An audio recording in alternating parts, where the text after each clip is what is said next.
राजीव रंजन, और आप इन 8 सालों में 5 साल के लगभग बीजेपी के साथ ही रहे हैं।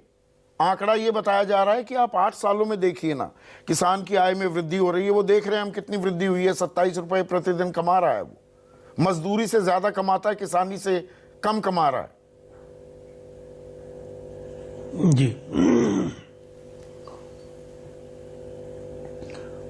संदीप जी, देखिए सबसे पहली बात तो ये है।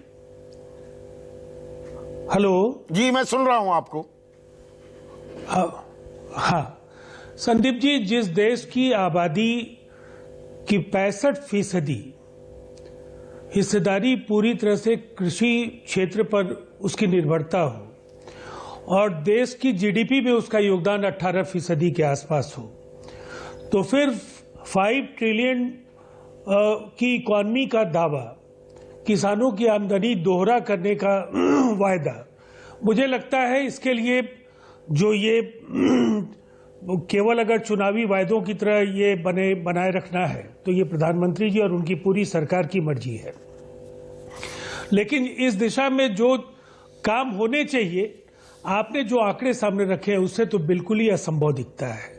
इसलिए कि अगर देश में महंगाई दर 7% से ज्यादा की रफ्तार से बढ़ रही हो, आप एमएसपी 5% के दर से दे रहे हो, अकेले गेहूं का आपने बताया कि लगभग 19% का इजाफा हुआ है, और मैं समझता हूं बाकी जो भी सामग्रियां हैं उन तमाम चीजों के मूल्य काफी तेजी से बढ़े हैं।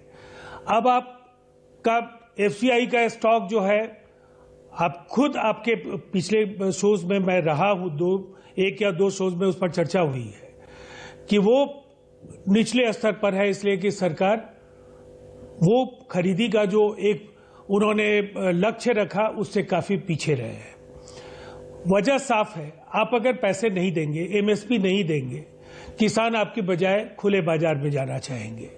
अब ये बार बार सवाल ये है कि किसानों का आंदोलन, तो आंदोलन के लिए आपने किसानों के लिए कानून बनाए, कानून उन्हें स्वीकार्य नहीं था, तो आपको ये तो पता है कि किसान काफी पीड़ा में थे, तब लंबे समय तक आपकी सरकार के खिलाफ वो सड़कों पर थे।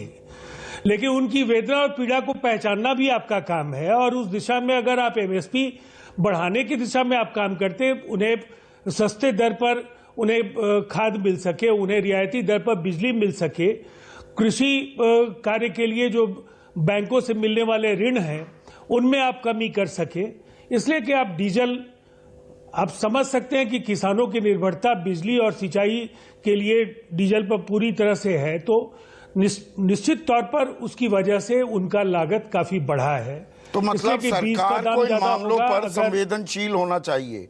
पर आप जब ये आपकी संवेदनशीलता से ओतप्रोत हैं राजीव भाई, नहीं सुनिएगा ना, ये मैं सत्ता का चरित्र भी उसको उजागर करना, उसका पर्दाफाश करना भी तो एक पत्रकार की जिम्मेदारी है ना।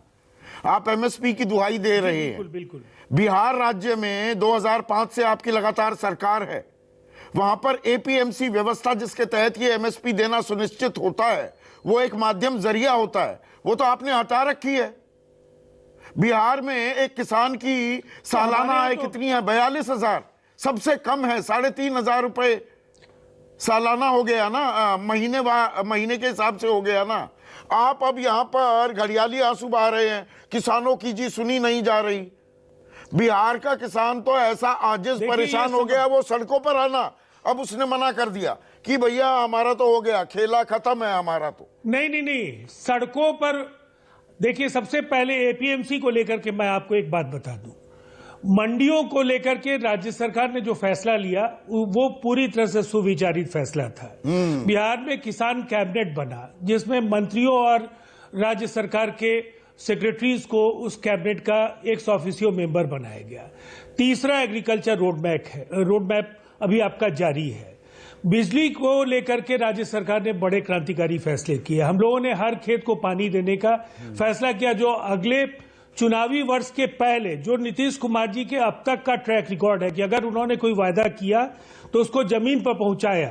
किसान अगर सड़क पर नहीं आए हैं तो निसंदेह उन्हें राज्य सरकार से कोई निराशा नहीं हुई, उनका कोई हताश असंतोष हो नहीं गए, है, हथियार और वो डाल मानते दिए। हैं कि मुझे एक चीज, एक कॉमन सेंस का सवाल आप पूछ रहा हूं, एक मिनट राजीव भाई, नहीं, मुझे ये समझाइए, नहीं, और मुझे सभी 30 पैनलिस्ट मिनट, इसमें 30 कोई सेकंड मुझे इंटरव्यू पूरा नहीं कर कर लेने सकता। दीजिए। एक मिनट राजीव भाई, मुझे कोई समझा दीजिए, दर्शकों से भी ये सवाल है कि किसी इलाके में किसान की सालाना आय 42,000 है, वो आंदोलन ही नहीं कर रहा, और कहीं पर हरियाणा में 1,89,000 रुपए सालाना आय है एक किसान की औसतन, और 2,15,000 के करीब पंजाब में है। वहां का किसान तो आंदोलन कर रहा है, 42,000 वाला कर नहीं रहा। आप कह रहे हैं कि वो बिल्कुल खुश है। तो बस इसकी वजह तो सुन लीजिए। हाँ, बिहार के लोगों ने, अगर आप देखेंगे तो समग्रता में इसका विश्लेषण देख लीजिए।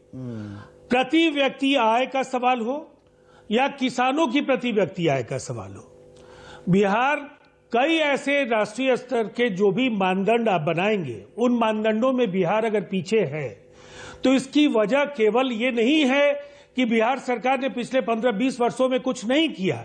ये स्थिति आज बनी है तो नीतीश कुमार जी के 17 वर्षों के प्रयास के बाद, नहीं तो अगर पहले के आंकड़ों पर आप जाएंगे तो निसंदेह आपको और ज्यादा निराशा होगी। और इसीलिए स्पेशल कैटेगरी स्टेटस हम लोगों ने कहा कि हम टैक्स हॉलीडेज देंगे, हम एग्रो बेस्ड इंडस्ट्रीज ज्यादा से ज्यादा लगाएंगे। अरे वही कारोबारी आ जाते और हैं इसके ना, नतीजे भी किसानों आए। की असल समस्या की बात करना चाह रहा हूं।